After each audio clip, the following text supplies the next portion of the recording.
What is going on YouTube? Joe here with Color Nation Media and welcome back for another episode of CM Strats. Today we are rising up to the OU tier to take a look at Mega-Alakazam, which is, I think it's actually technically BL right now, if I am remembering correctly, because regular Alakazam is UU. But you can only use it in OU, so there you go. Simple as that. So I used this in a showdown session I don't know, a couple weeks back, maybe, something like that. But it worked out really, really well. Ended up really stealing the show for that session. So I'll leave a link to that below so you guys can watch it. It was only 5 parts. They were pretty short videos. So I'll leave that playlist link in the description below so you guys can see it in action and all that stuff. And I don't really play OU a whole lot, but I really enjoyed this set the times that I've used it. So I'm going to share that with you guys today. Before we get started, if you have not done so already and you would like to show some support to the channel and the series and all that good stuff, remember, just a friendly reminder, that it only takes a couple seconds to click that thumbs up button right below this video. It does really help out, lets me know that you guys are still wanting more episodes in this series, you're still enjoying it. And of course, if you would like to leave a suggestion for Pokemon that you would like to see in future episodes featured in these videos, feel free to do that in the comment section below. Make sure it's a Pokemon that I've actually used though, because that's kind of what the point of this series is. I don't just feature random Pokemon. It's sets that you've seen that I've used that you want to know a little bit more about, basically. Alright, so let's take a look at this Mega-Alakazam here. Now, before we even do that, actually, I want to go over the stat changes that Mega-Alakazam has when compared to the regular Alakazam. Now, every Mega Pokemon gets 100 points added to their base stat total, and it's just kind of spread around in different ways depending on what Pokemon we're talking about. And in Mega-Alakazam's case, it's pretty one-dimensional. Most of it went into special attack and speed, because we see the base special attack stat go up to 175. Absolutely ridiculously high. It's just disgusting power, actually. And then 150 speed as well, which is enough to outpace just about the entire unboosted OU metagame, even with a modest nature, which means you're not even packing the positive speed nature because you don't need to. You still outspeed everything pretty much. Now the special defense stayed exactly the same, so we're still sitting at 90 for that, which is respectable. So sometimes it can take a hit. Its HP is still trash, and its defense only saw a 20-point increase, and it was trash to begin with. So Mega-Alakazam is still very, very frail on the physical side.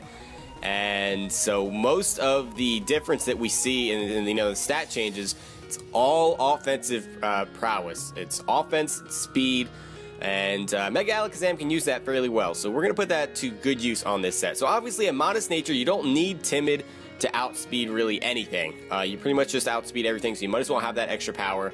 The only reason you would run timid that I can think of is to outspeed certain slower scarfed Pokemon.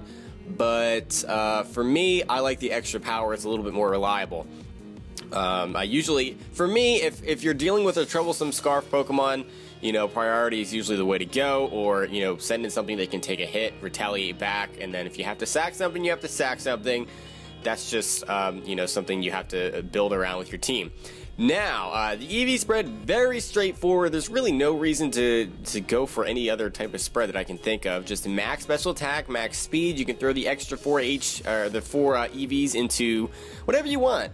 Defense, special defense, HP doesn't really matter. Like I said, Mega-Alakazam is fairly frail, especially on the physical side anyway. So I just threw it into HP. Like I said, it doesn't matter. The item is a restriction that you have to deal with when using a Mega Pokemon, so we have to go with the Alakazite here. The ability that we're choosing here is going to be Magic Guard. And I'm well aware that once you Mega Evolve, Mega-Alakazam gets Trace, but we're talking about the ability before the Mega Evolution.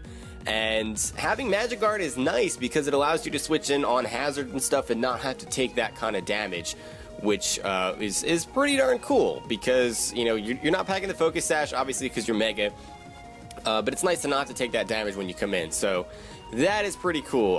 Really nothing to say there. Your only other choice, what else does Alakazam get? Does it get Inner Focus, maybe?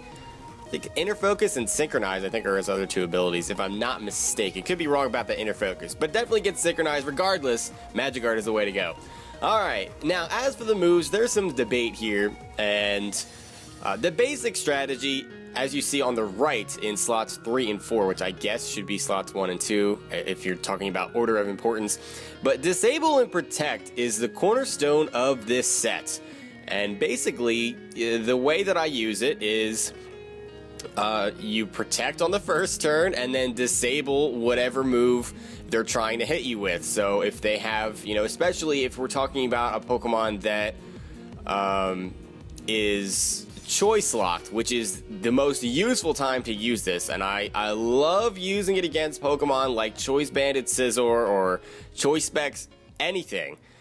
Protect, disable move the next turn, then they have to switch. You get a free hit off on something, or you can switch into an appropriate counter if you want to make a prediction.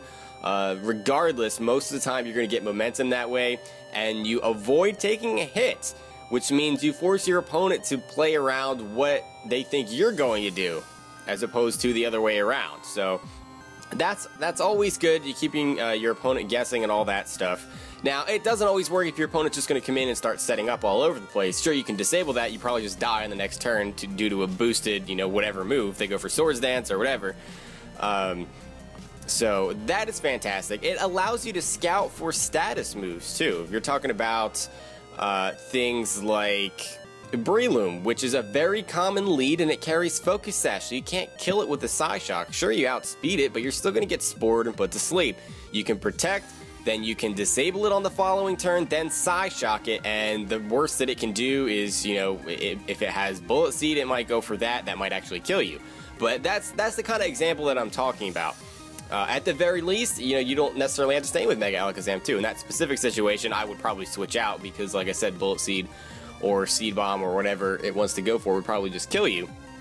Probably Bullet Seed because Breloom has the Technician. Anyway, that's besides the point. It allows you to avoid status, ones that are particularly normally very troublesome for Mega-Alakazam, such as Sleep and especially Paralysis. The T-Waves that fly around from things like Togekiss and, you know, those kinds of Pokemon, they're very, very troublesome, and because Mega-Alakazam is so frail, if your Cleric goes down or if you don't have one, a paralyzed Mega-Alakazam is a dead Mega-Alakazam, because you need that speed to be able to, you know, outpace your opponent and hit them before they hit you. That's the basic strategy behind any Mega-Alakazam set. Now, that works out really well. You could actually even throw Encore onto this set and have it be a mono-attacking Pokemon, which I guess you could get rid of Shadow Ball. But I'm going to go over that in a minute because Shadow Ball is not necessarily the best option in that slot for coverage. You could put a couple of other moves there, and I'll go over what those are in a second and why I just like Shadow Ball. First of all, in the number 1 slot, we have Psyshock, and obviously this just comes down to preference. You could very easily slap Psychic on there because it does more damage in general. It's only a 10 base power difference, but you're going to be dealing a butt ton of damage coming off that base 175 special attack stat. That hits just about everything hard. The reason that I like Psyshock is because, one, Assault Vest Conkeldurr is so common in OU, and Psyshock will hit it harder, for, you know, because it doesn't have a physical defense boost. It has decent, you know, base physical defense. I think it's like 90 or 95, something like that. Its special defense is like 60 or 65, but with the Assault Vest, it patches that up nicely, so Psyshock hits it harder. And then Chansey and Blissey, everyone's favorite special wall in just about every tier that they're legal. They're all over the place, and Psychic will do absolutely no damage to them whatsoever. Even if you wanted to carry Focus Blast in that second slot, Psyshock is still going to be doing more damage than a super effective Focus Blast most of the time. And by most of the time, I'm pretty sure all the time. I didn't exactly calc it, but just from experience, Psyshock always does more damage. So that's that. That's why I choose Psyshock, just for those specific reasons, although you could carry Psychic if you want to do more damage to things like Gliscor, if that is a problem for you. It really just all depends on personal preference and the supporting cast, you know, what teammates are surrounding Mega-Alakazam. Now, in that second slot, like I said, there's quite a few options that are available. Mega-Alakazam gets a lot of really good coverage moves. You've got Energy Ball, you've got Shadow Ball, Focus Blast, and Dazzling Gleam, and even HP Fire, which could be okay to deal with things like Skarmory, especially if you're running Psyshock. I like Shadow Ball specifically because Mega-Alakazam is fantastic.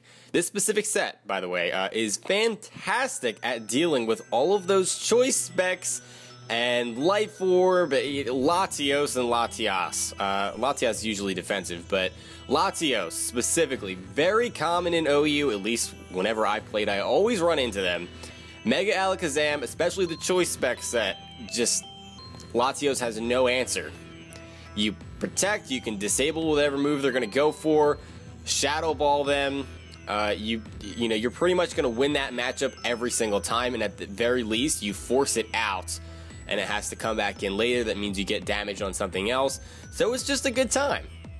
It's just a good time. They can't switch in their special wall most of the time because you're packing the Psyshock. Other than the Lati twins, Shadow Ball doesn't have a lot of use other than hitting things like Skarmory and Heatran for neutral damage, because the only very, very popular ghost type in OU right now is Gengar, and Gengar obviously has that dual poison typing, and it's going to get one-shotted by Psychic or Psyshock, so it really doesn't matter. There's no reason to carry it, so I just like it because it deals great damage to the Latis. Like I said, it helps you deal with them. It's a fantastic counter most of the time. And outside of that, it deals nice, consistent damage to steel types that are neutral to it without having to rely on Focus Blast and that shaky accuracy, because that is always a problem for me. And anytime we get down to the end of a match and I need to hit a Focus Blast in the clutch, I will miss it. That is just the way my luck goes. I prefer to go with the more consistent option, even if that means I'm going to miss out on a KO or two, and I end up having to sack Mega-Alakazam. Getting, you know, that surefire damage off of the Shadow Ball is more important to me, so that's why I run it. Like I said, Focus Blast can work just fine. Energy Ball even, you can make a case for that. It probably has declined as far as people using it with Quagsire moving down again, back down to UU, but it could have been an option there for a while. Dazzling Gleam can work just fine because there are dragons all over the place in OU. You got Garchomp, you got Dragonite, the Lati twins again. That would be super effective on them as well, so I guess you could run that because it's the same power. But then you're going to be completely walled by steel types with really no way to damage them. So it's really a toss-up. And like I said, you could even run Encore instead of an attacking move and just have it be Psyshock or Psychic as your only attacking move. I feel like you would get walled very easily that way, and you would have to use Mega-Alakazam as a specific counter to specific Pokemon in specific situations, but hey, it works. So if you can make it work for you, that's really all that matters. Really, really all that matters. Okay, so we went over the set. That kind of took a lot longer than I thought it was going to, but I had a lot of things I wanted to talk about. Now we're going to talk about, let's see, some partners that we can throw in here that works well with Mega-Alakazam. First of all, you're going to want a Hazard Remover just because after you Mega Evolve, you lose the Magic Guard, and then you're going to have to be switching in and out, probably, because you're going to protect, disable, and a lot of times your opponent will just switch out after that point. Just because they don't want that move disabled, because most of the time that's what they're trying to hit you with. They're trying to, you know, paralyze you with the T-Wave, or they're trying to kill you with the Night Slash or Shadow Ball or something. So they'll just switch out and say, well, we'll try this again later. So there's that. So as for hazard removers, you've got Scizor and Togekiss with Defog. Excadrill works fairly well as a rapid spinner as well. Excadrill is a pretty good offensive teammate too, especially if you are packing the Dazzling Gleam and can't handle those steel types. Excadrill will remove those very easily with those Mold Breaker EQs flying around. Alright, so also you're going to want a partner that can defeat Ghost and Dark types and Chansey / Blissey. You need partners that can take care of these types of Pokemon because you can't always take them on one-on-one. I know Gengar, most of the time you can, unless they're packing the Focus Sash, which is possible. Scarf Gengar is a problem, though, because it will outspeed you, and Shadow Ball is going to deal a butt-ton of damage before you can kill it. So things that are Pursuit Trappers, like Bisharp and Tyranitar, which can come in not really take that much damage from anything that Gengar wants to do to you. You can Pursuit Trap it, and most of the time just kill it off. Bisharp will win against Gengar almost every single time. And then things that defeat Dark types and the Chansey Blissey combination, not combination, but the two of them, they're not usually on the same team, obviously, but the two of them, they usually go down to Conkeldurr and Breloom, two great Pokemon that synergize well with Mega-Alakazam, and they have a lot of success on their own in OU. You don't necessarily have to build the entire team around them. Also, things that give Mega-Alakazam problems, we're looking at priority users, because yeah, you have that great speed, but you don't have any priority. And you can't protect, disable things like Choice Banded Talonflame's Brave Birds, which will just come in and destroy your life. Most of the time you're just one-shotted, and that's that. Same thing with Scizor. You can usually protect, disable it fairly easily, but Bullet Punch is still a problem. You have trash physical defense, you're going to get pooped on by that. So Rotom Wash works fantastic because it walls both stabs of Talonflame, and Scizor can't really do much to it. If you're physically defensive, you can burn it with the Will-O-Wisp. Scizor just does not usually want to stay in on a Rotom Wash. So there's that. And the last point that I wanted to talk about as far as partners are hazard users. You want to have hazards up on your opponent's side of the field, because that will net you some important one-shots and 2-hit KOs that you wouldn't otherwise be able to get. Because you want to help Mega-Alakazam as much as possible. And with the Protect Disable combination, you're going to be forcing switches also. So, you know, making your opponent pay for those switches by having to take Stealth Rock damage or spikes or whatever is really, really important. That's going to help your team in the long run. So we're looking at Ferrothorn, which can set up spikes. It can set up Stealth Rocks, the whole thing. T-Tar is great for setting up Stealth Rocks. And Skarmory also gets the Stealth Rock and spikes combination as well. So great... Great hazard setters to pair with Mega-Alakazam. And Skarmory and Ferrothorn, they can take hits too. So, and T-Tar can as well, but usually only on the special side. So, they're great to switch in depending on what you're faced with, because Mega-Alakazam will get scared out by a lot of things. So, Skarmory is another great one that can come in on things like Scizor and just not really have any worries in the world. So that's that. And actually, there's one more point that I wanted to make. This set will not work if you play in a pattern. If you're playing against any OU player, not just OU player, any player who's worth their salt and has some skill, if you just protect and then disable attack, protect, disable attack, protect, disable attack, or protect, disable switch every single time, and that's all you do and you play in that pattern, you will get taken advantage of, and one of these times they're going to set up a Swords Dance in your face and you're going to die to a Sucker Punch, you're going to die to something. It's just not going to be a pretty picture. So you need to think about how you're going to play Mega-Alakazam, because if you predict wrong, Mega-Alakazam is so frail that you're just going to lose it, and this set is just going to fail you. So you have to have a little bit of a game plan. You have to play a little bit unpredictably, and make it to where your opponent is constantly guessing what you're going to do. Don't reveal your entire moveset too early in the match if you're going to need it later on. Otherwise, you can get played around, and you know your opponent can take advantage of that with some setup moves or something, and who knows what can happen. So it's a whole big thing. Anyway, that is pretty much all I wanted to say for this time. I hope you guys enjoyed the video. If you did, make sure you're leaving a like, rating, and a comment and all that stuff. Feel free to leave a suggestion on a Pokemon that you've seen me use that you would like to see in the future, because I will be taking to the comments. I've got one more after this planned that I have to record today, and then after that I'm going to be taking to the comments to see what you guys have been suggesting, what you want to see, and I will go from there. So yeah, I hope you guys enjoyed the video, and I will see you all next time. But until then, game on.